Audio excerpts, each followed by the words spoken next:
सास बनी डंडे वाली भूत। शिखा की नई नई शादी हुई थी। उसका मायका और ससुराल दोनों कानपुर में ही थे, इसलिए उससे मिलने उसके भाई अक्सर आते जाते रहते थे। ये बात शिखा की सास मीना को बिल्कुल पसंद नहीं थी। मम्मी जी, आज राहुल भैया आ रहे हैं। कौन, तेरे चाचा का लड़का? जी मम्मी जी। अरे पर वो तो दिल्ली में रहता है ना। हाँ मम्मी जी, उन्हें कल सुबह दिल्ली के लिए निकलना है, तो वो आज मुझसे मिलते हुए कल सुबह यहीं से निकल जाएंगे। हमने तो धर्मशाला खोल रखी है ना। कुछ कहा क्या मम्मी जी? मैंने कहा हाँ हाँ, आने दे तेरे भैया को, जमकर खातिरदारी करेंगे। अब तो कुछ करना ही पड़ेगा, इससे पहले कि मेरा घर धर्मशाला बन जाए। ये कैसी बातें कर रही हो मीना? सच ही तो कह रही हूं। अभी इसकी शादी को साल भर भी नहीं हुआ और आए दिन इसके घर वाले आ धमकते हैं। अरे तो क्या हुआ, वो इसी शहर में रहते हैं तो हाल चाल लेने आ जाते हैं। इस बार मैं उनका हाल और चाल दोनों ही बिगाड़ दूंगी। अब बहुत हो गया जी। अरे ये कैसी बातें कर रही हो, हे भगवान, बस आप तो देखते जाइए। शाम को राहुल आता है। नमस्ते आंटी, कैसे हैं आप लोग? हम लोग तो ठीक है, तुम कैसे हो बेटा? मैं भी अच्छा ही हूँ आंटी। बस आज रात के बाद नहीं रहोगे।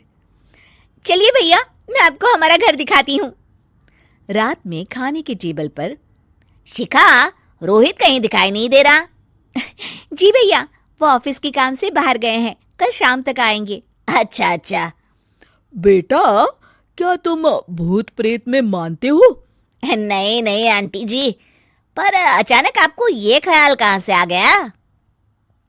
पता नहीं क्यों, कभी कभी मुझे लगता है जैसे रात के समय बैठक में कोई घूमता रहता है।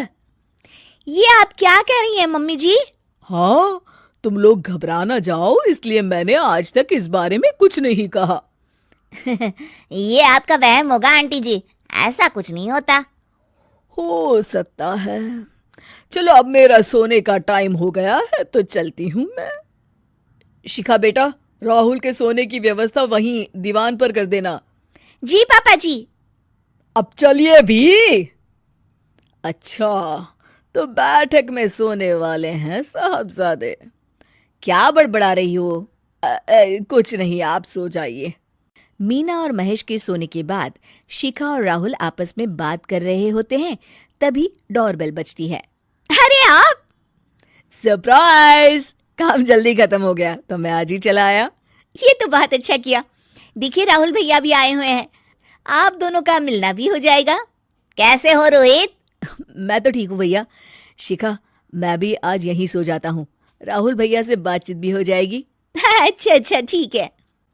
मीना आधी रात को उठती है, कंबल मुंह से पैर तक ओढ़ के डंडा लेके बैठक में आती है और देखती है दीवान पर चादर ओढ़े कोई लेटा हुआ है। देखो तो कैसे मजे से सो रहा है बहन के ससुराल में। मीना ताबड़तोड़ 4-5 डंडे मार देती है। अरे मर गया, अरे बचाओ बचाओ, कौन है?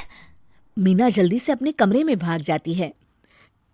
हे भगवान, ये मैंने क्या किया? ये रोहित कहाँ से आ गया? लगता है ये नालायक राहुल मेहमानों वाले कमरे में सो गया होगा। आज तो इसकी खैर नहीं। उधर बैठक में, अरे क्या हुआ रोहित? मैं बाथरूम में था, तुम्हारे चिल्लाने की आवाज सुनी।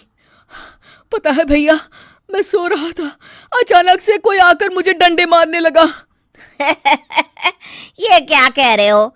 लगता है तुम भी आंटी की तरह भूत प्रेत में मानते हो। नहीं नहीं भैया, सच में कोई आया था। मैं तो जा रहा हूँ मेहमानों वाले कमरे में सोने के लिए। इस समय अपने रूम में जाऊंगा तो शिखा की नींद खराब हो जाएगी। ठीक है भाई, जाओ तुम, जहां तुम्हारा भूत डंडा लेके ना आ सके। थोड़ी देर बाद मीना कंबल ओढ़ के डंडा लेकर मेहमानों वाले कमरे में पहुंच जाती है। वो बिस्तर पर सोए रोहित को फिर डंडों से मारने लगती है। अरे मर गया, अरे मर गया। तू भूत प्रेत में नहीं मानता ना? ये ले, अब डंडे खा। हैं? ये तो माँ की आवाज है। रोहित कंबल खींच देता है। बेटा तू! अरे ये क्या कर रही हो माँ? मार मार के मेरा भरता बना दिया आपने।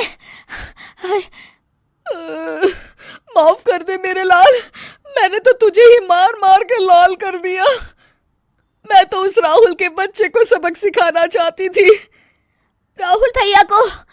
हाँ बेटा, मुझे लगा अगर उसे डंडे मारूंगी तो शिखा के मायके वाले यहाँ आना छोड़ देंगे। हे भगवान, माँ ये घर शिखा का भी है, उसके घर वाले जब चाहे आ सकते हैं। हाँ बेटा, आज मुझे भगवान का इशारा समझ में आ गया। मैं कितना गलत करने चली थी और अपने ही बेटे को चोट पहुंचा दी। अब चुपचाप जाके सो जाओ माँ, और किसी को कुछ बताने की जरूरत भी नहीं है। शिक्षा दूसरों का बुरा चाहने वालों के साथ भी बुरा ही होता है।